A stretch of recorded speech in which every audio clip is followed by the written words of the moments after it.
इस हादसे के कुछ ही हफ्तों बाद उसने नौकरी छोड़ दी। कहता था कि वो मुझे पढ़ते हुए देखती रहती है।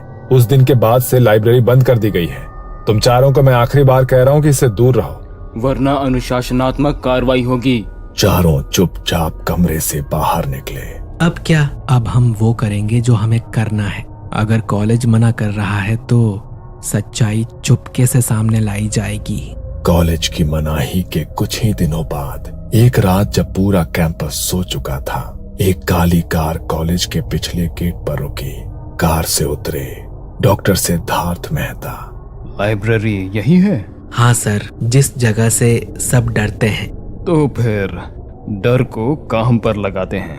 पांचों लाइब्रेरी की तरफ बढ़े। लाइब्रेरी का दरवाजा कई सालों बाद खुला। अंदर धूल, सड़न की बू और बंद हवा। यहाँ तो सांस लेना भी भारी लग रहा है। जहाँ सांस भारी लगे वहाँ कुछ दबा हुआ होता है। डॉक्टर सिद्धार्थ ने एक एक करके अपने यंत्र निकाले। EMF meter, thermal sensor, digital recorder, night camera, मोमबत्तियां और नमक। हमारे अलावा कोई भी आवाज होगी वो रिकॉर्ड होगी। पहली रात जैसे ही ईएमएफ मीटर ऑन हुआ, बीप बीप बीप, मीटर की सुई अचानक ऊपर गई। सर, अभी तो कोई वायर भी नहीं है यहाँ। बिल्कुल, यही हमें देखना है। अचानक लाइब्रेरी की ट्यूबलाइट जली और 1 सेकंड में बुझ गई। अमन ने टॉर्च जलाई पर वो भी डिम होकर बुझ गई। मेरी टॉर्च बाहर तो चल रही थी। कुछ जगहें रोशनी बर्दाश्त नहीं करती। उस रात वो ज्यादा समय तक वहां नहीं रुक सके। सुबह होने से पहले उन्हें लाइब्रेरी से बाहर निकलना पड़ा। दूसरी रात पूरा कमरा अचानक ठंडा हो गया। डॉक्टर सिद्धार्थ का ईएमएफ मीटर फिर तेजी से बजने लगा। रिकॉर्डर में फिर से आवाजें आने लगी। बाबा, वो यही है। हाँ, और सुन भी रही है। बाबा ने संस्कृत में मंत्र पढ़ना शुरू किया। हवा भारी हो गई। अचानक रिकॉर्डर में एक साफ आवाज आई, मुझे यहाँ बांध दिया गया। सबकी सांसें रुक गई। पूछिए बाबा, क्या हुआ था? मैं यहाँ लाइब्रेरियन थी। 20 साल पहले एक प्रोफेसर, गलती मेरी नहीं थी। आवाज टूट रही थी। मैंने शिकायत की पर मुझे ही दोषी बना दिया गया। एक रात यही मुझे। कमरा एकदम सन्न। इसे आत्महत्या बताया गया था पर यह हत्या थी, बाबा ने बताया। ना सही अंतिम संस्कार, ना कभी सच सामने आया, ना किसी ने इसके लिए न्याय मांगा। इसलिए आत्मा यहीं अटक गई है। और जब अभय और उसके दोस्त लाइब्रेरी में घुसे तो वो जाग गई।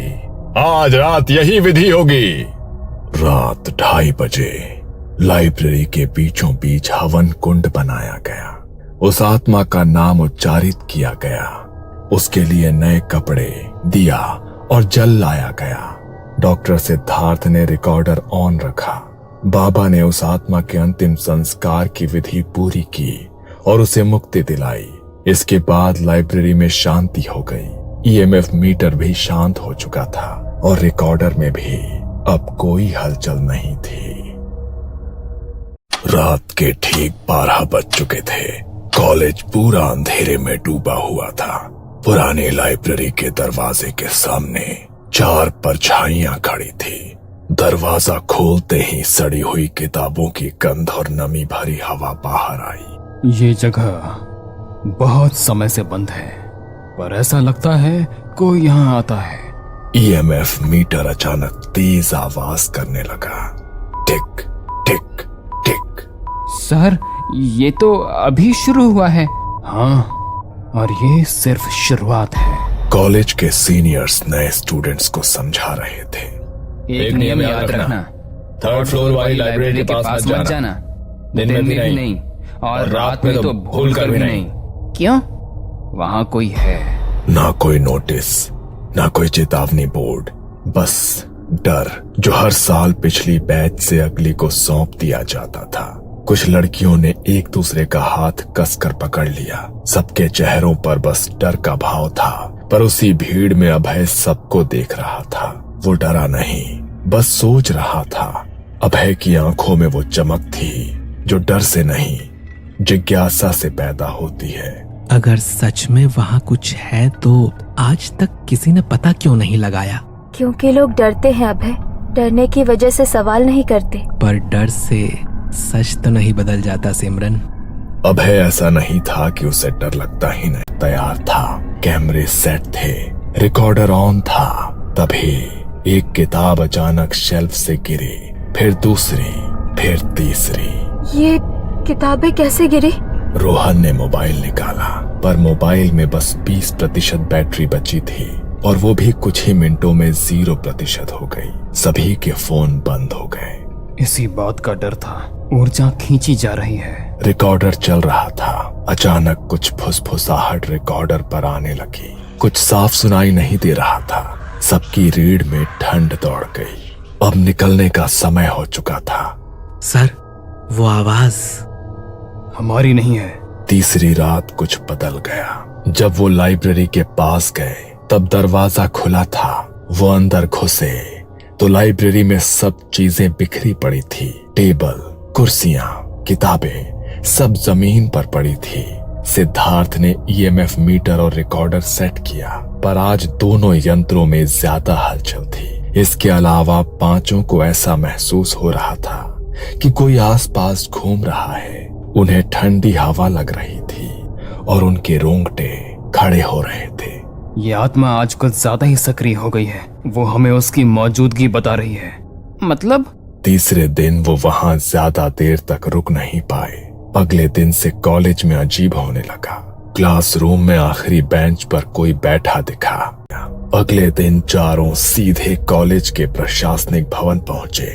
वहां दीवारों पर बीते वर्षों की तस्वीरें, कमरे में कॉलेज के प्रिंसिपल डॉक्टर शर्मा और 2 सीनियर टीचर्स बैठे थे। हाँ बोलिए, क्या बात है? सर, हम 3rd फ्लोर वाली लाइब्रेरी के बारे में बात करना चाहते हैं। वही लाइब्रेरी? सर, कॉलेज में पहले से डर फैला हुआ है। हर साल सीनियर्स नए स्टूडेंट्स को डराते हैं। अगर हम सच जान ले तो शायद कोई हल निकल सके, या ये भी पता चल सके कि वहाँ सच में कुछ है भी या नहीं। तुम लोग यहाँ पढ़ने आए हो, रहस्य खोजने नहीं। लेकिन सर, अगर वहाँ सच में कुछ हुआ है। बस उस जगह को छेड़ना पूरे कॉलेज के लिए खतरा है। डर फैलेगा, पढ़ाई प्रभावित होगी और जवाब हमें देना पड़ेगा। सर, डर पहले से है, बस अनजान है। अगर वजह पता चल जाए तो शायद सब ठीक हो जाए।